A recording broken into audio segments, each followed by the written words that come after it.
నూతన విద్యా సంవత్సరం మరికొద్ది రోజుల్లో ప్రారంభమవుతున్న నేపథ్యంలో విద్యార్థులకు అవసరమైన ఏర్పాట్లను అధికారులు చేపడుతున్నారు.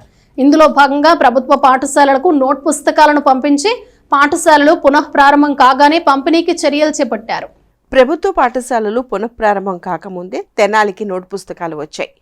సుమారు 70,000 నోట్ పుస్తకాలు తెనాలి ప్రాంతానికి అవసరం. అయితే ఉన్నతాధికారులు ఇప్పటికే 66,348 నోట్ పుస్తకాలను పంపారు. మిగిలిన వాటిని త్వరలో పంపనున్నారు. అలాగే తెనాలి పట్టణం మండల పరిధిలోని ప్రభుత్వ పాఠశాలలో చదివే విద్యార్థులకు అవసరమైన పాఠ్యపుస్తకాల ఇండెంట్ను విద్యాశాఖ అధికారులు ఇప్పటికే ఉన్నతాధికారులకు తెలియజేశారు. వాటిని కూడా కొద్ది రోజుల్లో తెనాలి పంపనున్నట్లు సమాచారం. తెనాలి పట్టణ పరిధిలో 50 మున్సిపల్ పాఠశాలలు, 2 ట్రైబల్ స్కూల్స్ ఉన్నాయి. తెనాలి మండల పరిధిలో 47 మండల ప్రజా పరిషత్, జిల్లా ప్రజా పరిషత్ పాఠశాలలు ఉన్నాయి. వీటిలో 1 నుంచి 10వ తరగతి వరకు గత ఏడాది 10,477 మంది విద్యార్థులు విద్యను అభ్యసించారు. వీరికి పంపిణీ చేసేందుకు 70,000 నోట్బుక్స్, 1,68,936 టెక్స్ట్ బుక్స్ను గత ఏడాది తెనాలి పంపింది. ఈ ఏడాది కూడా ప్రస్తుతం అదే సంఖ్యలో టెక్స్ట్, నోట్బుక్స్ పంపేందుకు విద్యాశాఖ ఉన్నతాధికారులు చర్యలు చేపట్టారు.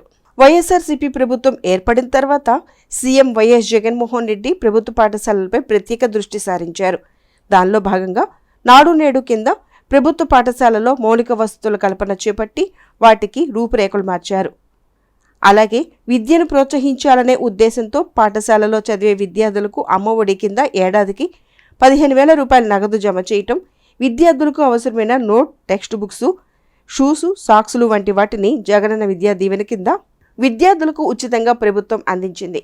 అంతేకాకుండా ప్రభుత్వ పాఠశాలలో చదివే విద్యార్థులకు ఇంగ్లీష్ మీడియంలో విద్యాబోధన ప్రారంభించారు. అలాగే 10వ తరగతి విద్యార్థులకు స్టడీ అవర్స్ పెట్టడం వంటి చర్యలు చేపట్టడం వలన ఉత్తీర్ణత శాతం కూడా చాలా పెరిగింది.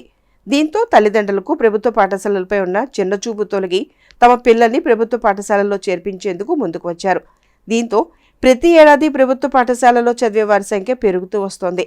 తెనాలి పట్టణం మండల పరిధిలోని ప్రభుత్వ పాఠశాలలో చదివే విద్యార్థులకు సుమారు 70,000 నోట్బుక్స్, 1,68,936 పాఠ్యపుస్తకాలు అవసరం అని అధికారులు నిర్ధారించారు. అదే విషయాన్ని ఉన్నతాధికారులకు తెలియజేశారు.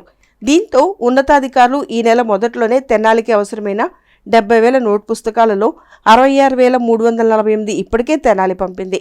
మిగిలిన వాటితో పాటు పాఠ్యపుస్తకాలు కూడా కొద్ది రోజుల్లో తెనాలి పంపనున్నట్లు విద్యాశాఖ అధికారులు తెలిపారు. జూన్ 12 పాఠశాలల పునఃప్రారంభం నాటికి అన్ని పుస్తకాలు అందుబాటులో ఉంటాయని అధికారులు చెబుతున్నారు. ఈ ఏడాది విద్యార్థుల సంఖ్య పెరిగేందుకు అనుగుణంగా నోట్, పాఠ్యపుస్తకాలు తెప్పించేందుకు ప్రణాళికలు రూపొందించారు. మొత్తం మీద ప్రభుత్వ పాఠశాలలో చదివే విద్యార్థులకు అవసరమైన పుస్తకాలను పునఃప్రారంభం నాటికి పంపిణీ చేసేందుకు చర్యలు తీసుకుంటున్నారంటంలో ఎటువంటి సందేహం లేదు.